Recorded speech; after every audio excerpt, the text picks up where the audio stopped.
Graça e paz da parte de Deus, nosso Pai, e da do Senhor Jesus Cristo. Que privilégio poder estar com você agora, diante da Palavra de Deus. Hoje é dia 2 de fevereiro, quarta-feira, eu convido você para estar conosco às 19 horas e 30 minutos. Nós estamos trabalhando nesse primeiro trimestre de 2022, o tema Meu Relacionamento com Deus. Um momento muito oportuno para estarmos juntos diante da Palavra, estabelecermos pelos senhores alvos de oração. Hoje eu quero compartilhar com você de um assunto muito importante para a minha vida, para a sua vida, para todos nós. Como que nós podemos vencer a culpa, vencendo a culpa. De tantos versículos que poderia tomar das Escrituras, eu quero tomar aqui esse texto de 1 João capítulo 1. 1 João capítulo 1. A Bíblia diz: esta é a mensagem que dele ouvimos e vos anunciamos, que Deus é luz e não há nele treva nenhuma. Se dissermos que temos comunhão com ele e andarmos em trevas, mentimos e não praticamos a verdade. Porém, se andarmos na luz como ele na luz está, temos comunhão uns com os outros e o sangue de Jesus Cristo, seu Filho, nos purifica de todo pecado. Se dissermos que não temos pecado, enganamos-nos a nós mesmos e não há verdade em nós. Se confessarmos os nossos pecados, ele é fiel e justo para nos perdoar os pecados e nos purificar de toda injustiça. Então veja bem, da onde a culpa advém?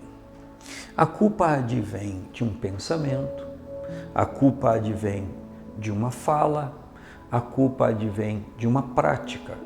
Ou seja, pensando, falando ou agindo, a culpa pode achar lugar para emergir dali.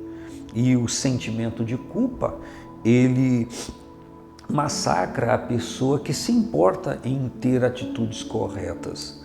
E quando nós falamos de atitude de culpa ou de sentimento de culpa, ela pode ser derivada, ela pode ter nascido de um relacionamento com Deus, de um relacionamento com alguém da família, de um relacionamento com a pessoa no trabalho, em qualquer lugar, na igreja, mas de todos os relacionamentos, o sentimento de culpa ele pode ser muito danoso quando ele é em relação a nós mesmos, quando a pessoa olha para si e se vê culpada em tudo.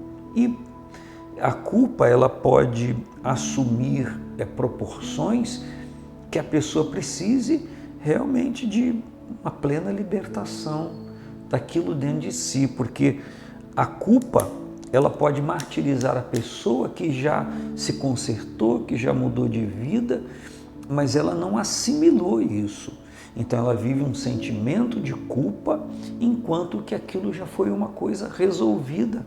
Só que ela não assimila isso, a pessoa não assimila isso. Talvez não esteja acontecendo com você, mas você talvez conheça alguém que num período da vida teve uma atitude errada ou falou alguma coisa que magoou alguém e aquilo já foi uma coisa esquecida, vencida, outra pessoa já perdoa, mas a própria pessoa que fez ou falou não se perdoa. Então ela carrega o martírio daquela culpa por toda a vida e por conta disso vive uma vida angustiosa, uma vida terrível de não ter paz, de deitar no travesseiro, de virar para lá, virar para cá e não se perdoar por conta daquilo que fez. E isso é também um problema muito grave em todos os níveis, mas também quando é com Deus. Só que tem um detalhe, embora no caminho do acerto, tem que se acertar com todas as pessoas, consigo mesmo, com as pessoas, em todas as atividades e principalmente com Deus, mas com Deus ainda há uma grande vantagem, porque existe um cântico antigo que diz assim: eu adorarei ao Deus da minha vida, que me compreendeu sem nenhuma explicação. Então, quando nós vamos a Deus em oração, por conta de uma culpa que está latente na nossa mente em relação a Deus, por causa de algo que nós fizemos equivocadamente ou errado, o Espírito de Deus conhece o nosso interior. Já as pessoas não. E a gente poderia dizer de nós mesmos, não nos conhecemos como precisaríamos ou nós deveríamos nos conhecer. Mas Deus nos conhece. E o antídoto, o remédio para a culpa, em relação a qualquer coisa que envolva Deus, está aqui na palavra. Ele diz: se confessarmos os nossos pecados, Deus é fiel e justo para nos perdoar os pecados e nos purificar de toda injustiça. Quantas vezes uma pessoa é perdoada do seu pecado, mas não se purificou da injustiça, não chegou a esse nível. Então, só quando a purificação vem na mente, que a pessoa alivia esse cargo da culpa. E quem sabe você esteja vivendo ou conhece alguém que está vivendo o fardo da culpa. Ele é penoso, ele é danoso, ele martiriza, ele massacra a pessoa. Mas há libertação em Cristo. A libertação no sangue do Senhor Jesus, no seu sacrifício. E se isso está acontecendo em relação a uma pessoa, a melhor coisa é orar e pedir a Deus um bom momento para conversar com essa pessoa, para se retratar, e talvez a pessoa que vá se retratar vai se deparar com uma fala da pessoa: poxa vida, eu nem considerei isso, eu nem estava pensando isso. Ou, poxa vida, se eu já perdoei você há tanto tempo, isso é um fato passado.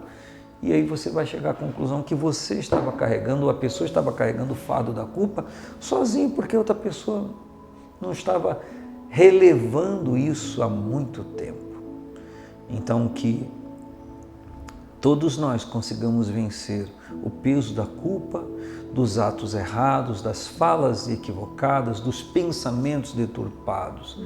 E o resultado disso é paz no coração, é essa presença maravilhosa do Senhor, dando à pessoa condições de viver livremente de uma forma aprazível. Que isso aconteça com você, que você consiga vencer a culpa em qualquer nível. E o encaminhamento, o direcionamento para essa vitória é começar pela oração, é começar falando com Deus a respeito do seu relacionamento com Ele, do seu relacionamento com você mesmo e com as outras pessoas. E o Espírito de Deus irá trazer a orientação. Então, possa ser que haja em algum momento que é preciso repreender esse espírito da culpa, sim, que pode estar atingindo níveis tão agudos na vida de uma pessoa, que não é um sentimento mais, é um espírito de culpa e que precisa ser banido da vida da pessoa. Que todos nós encontremos sempre diante do altar de Deus o alívio para todas as nossas bagagens que não é para a gente carregar. Um grande abraço. Paz do Senhor Jesus, amém, e graças a Deus.